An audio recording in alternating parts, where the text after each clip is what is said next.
Psoriasis ऐसी एक skin की तकलीफ जिसको क्रॉनिक ऑटोइम्यून डिसऑर्डर भी कहा जाता है, जिसमें शरीर के ऊपर रेड कलर के पैचेस आना, ईचिंग होना, खुजली होना, ड्राइनेस होना, स्किन का स्केलिंग होना, ये सभी सिम्टम्स दिखाई देते हैं।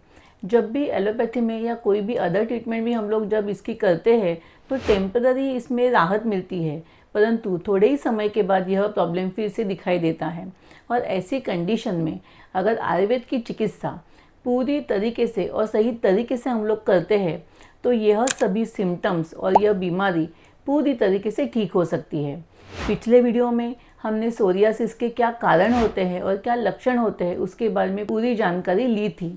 चलिए आज के इस वीडियो में हम लोग देखते हैं सोरियासिस की आयुर्वेद के अनुसार किस तरीके से पूर्ण चिकित्सा की जाती है।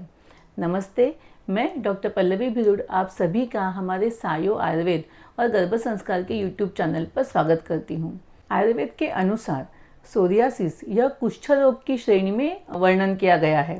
सुश्रुत संहिता, चरक संहिता में भी इस व्याधि का अच्छी तरीके से वर्णन किया गया है। वात, पित्त, कफ इन तीनों दोषों का असंतुलन और रक्त की दुष्टि यही इस व्याधि का मुख्य कारण होता है। और इसीलिए जब हम इसकी चिकित्सा करते हैं तब हमें 4 मुख्य टाइप की चिकित्सा को समझना बहुत ही आवश्यक है।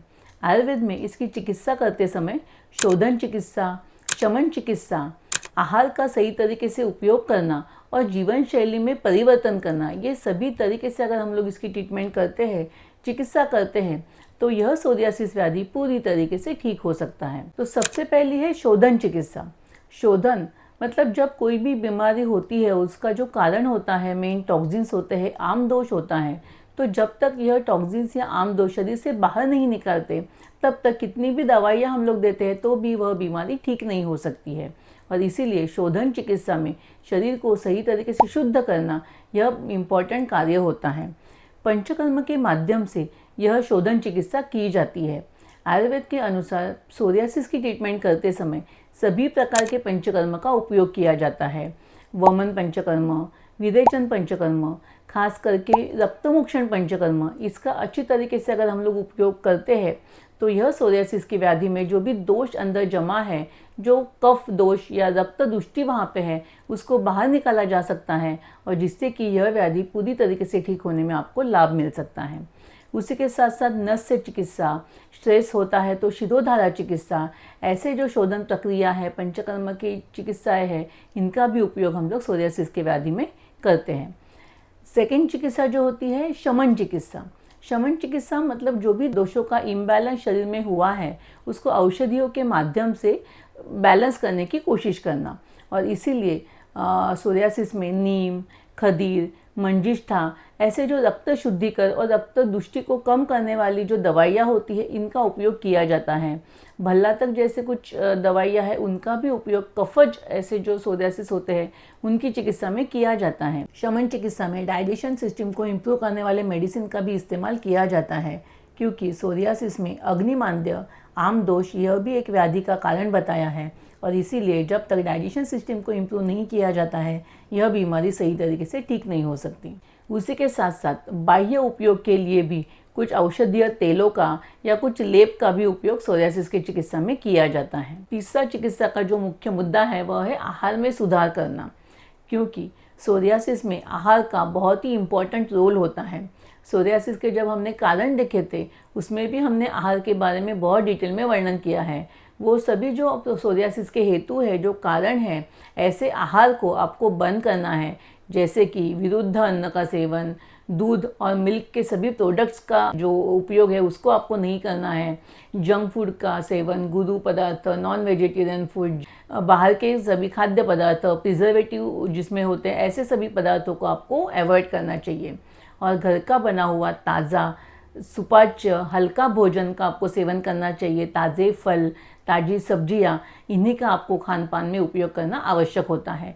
प्रचुर मात्रा में पानी का सेवन करना यह भी बहुत आवश्यक है, लेकिन सही समय पे और सही प्रमाण में पानी पीना यह भी आवश्यक है, क्योंकि कभी कभी अति मात्रा में पानी पीना यह भी सोरियासिस का एक हेतु हो सकता है। और चौथा है जीवन शैली में सुधार करना, क्योंकि सोरियासिस का मुख्य कारण स्ट्रेस और स्ट्रेस रिलेटेड कॉर्टिकोस्टेरॉइड जैसे हार्मोन्स, यह भी उसका एक महत्वपूर्ण कारण होता है। और इसीलिए स्ट्रेस को कम करने के लिए नियमित रूप से योग, प्राणायाम, मेडिटेशंस करना यह भी बहुत आवश्यक है, जिससे कि आपका स्ट्रेस रिलीव होता है तो हमारी जो बॉडी के हैप्पी हार्मोन्स है यह अच्छी तरीके से सिक्रीट होते हैं, स्ट्रेस हार्मोन्स कम होते हैं, जिसकी वजह से हमारा मेंटल हेल्थ अच्छी होने की वजह से गट हेल्थ सुधरता है और गट हेल्थ और मेंटल हेल्थ अच्छी रहने से हमारी स्किन की जो कंडीशन है वह भी सुधर सकती है। और इसीलिए जीवन शैली में सुधार करना, सही समय पे उठना, सही समय पे सोना, सही समय पे खान पान करना यह बहुत ही आवश्यक है, क्योंकि जब तक हमारी जीवन शैली, लाइफस्टाइल सही तरीके से नहीं होता है तब तक हमें कोई भी बीमारी का सही तरीके से समाधान करना असंभव हो सकता है।